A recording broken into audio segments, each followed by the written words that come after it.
ఓం నమో వెంకటేశాయ. ఓం శ్రీ భువనేశ్వరి మాత్రే నమః. ఈరోజు రేపు ప్రసార మాధ్యమాలు బాగా అందుబాటులోకి వచ్చిన తర్వాత కూర్చున్న దగ్గర నుంచే లక్షలాది మందిని ప్రభావితం చేసే విధంగా ఏ కార్యక్రమాలైనా కూడా చేసుకునేటువంటి వెసులుబాటు కలిగింది. కానీ ఒక 30-40 సంవత్సరాలకి పూర్వము ఇలాంటి ప్రసార మాధ్యమాలు, సమాచార వ్యవస్థ లేదు. ఆ రోజున మన ధర్మ ప్రచారము, ధర్మ ప్రసారము ఎలా జరిగింది, వాళ్ళు ఏ విధంగా పనిచేశారు, ఇది మనం కొంచెం విచారించుకోవలసిన అవసరం ఉంది. మన శ్రీకాళహస్తి సుఖబ్రహ్మాశ్రమం పూజ్యులు విద్యాప్రకాశానందగిరి స్వామివారు ఎన్ని గీతాయజ్ఞాలు చేశారో ఆ రోజుల్లో.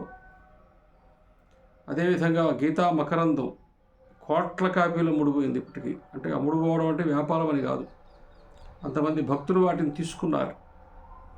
ఆ విధంగా శ్రీకాళహస్తి సుఖబ్రహ్మాశ్రమం యొక్క ప్రచారం కావచ్చు, హిందూ ధర్మ పరిరక్షణ కావచ్చు తక్కువేం కాదు.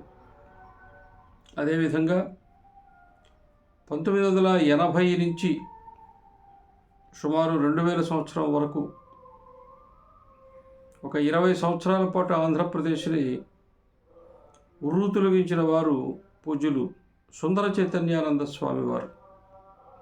గీతాజ్ఞాన యజ్ఞాల పేరుతోటి వారు ఎంత ప్రయత్నం చేశారో, ఎన్ని రకాల కార్యక్రమాలు, ఎన్ని లక్షల మందిని మన ధర్మంలో నిలబడేటట్టుగా చేశారు అని అంటే చెప్పలేం.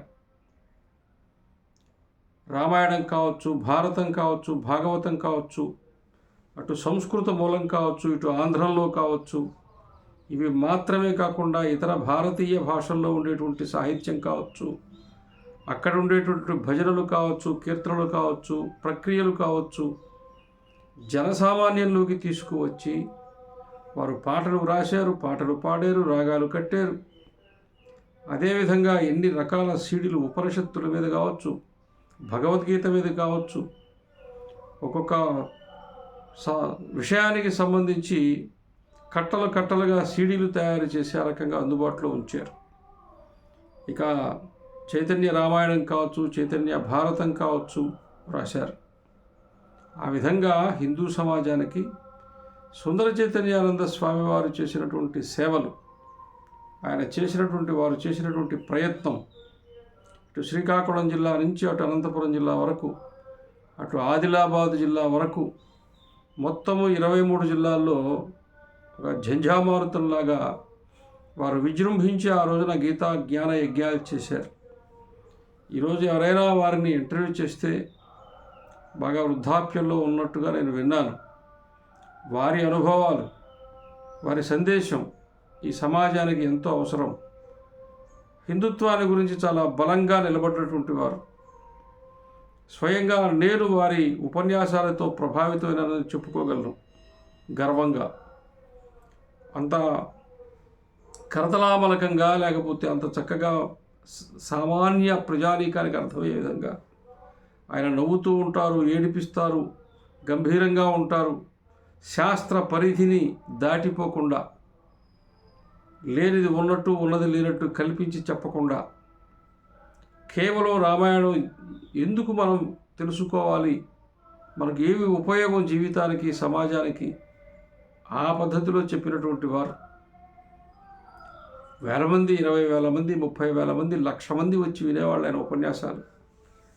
కాబట్టి అటువంటి మహాత్ములకు చెందినటువంటి ఒక సందేశం కావచ్చు, మార్గదర్శనం కావచ్చు, ఆశీస్సులు కావచ్చు ఈ సమాజానికి చాలా అవసరం.